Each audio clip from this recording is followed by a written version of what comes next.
My father died in Auschwitz. My mother died before she got there.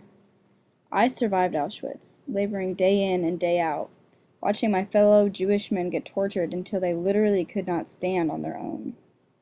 I saw disease spread like wildflowers through the camp, wiping out thousands. Now, 20 years later, I see my children growing up in a much friendlier Jerusalem.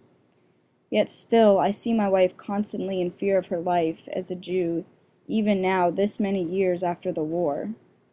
We try to forget, we try to move on, but having Adolf Eichmann still living in this world just reminds us of the tragedies of the Holocaust every single day.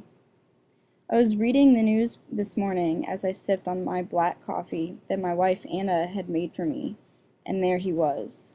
They found that bastard, that cowardly bastard whom could not face his own fate. So he had to flee to Argentina. I remain flabbergasted as to why people seem to believe he deserves a fair trial.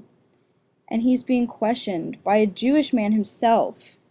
The audacity of that man to sit in a room day after day in front of the man who ordered the transport of, undoubtedly, his own relatives to their deaths.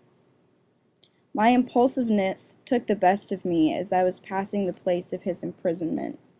I joined the countless Jews protesting the trial.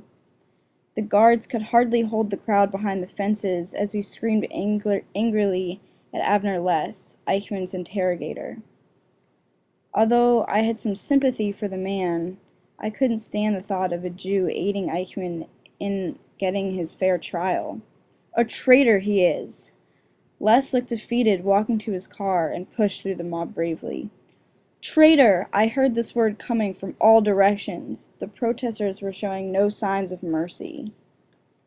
Months went by, and still Eichmann lived on, somehow having covered his tracks well enough that Les could find no loopholes in his argument. Psh, following orders, he says? How can one mindlessly follow an order to slaughter these innocent people? He was void of empathy. He was void of morals, unworthy of walking this earth. At least that's what I believed. If I was ordered to do the same, I would sacrifice myself before I would knowingly and willingly send these people to their deaths. How could you do that? How could you think that was okay?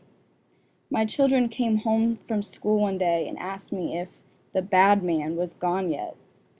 It absolutely broke my heart to say that he wasn't.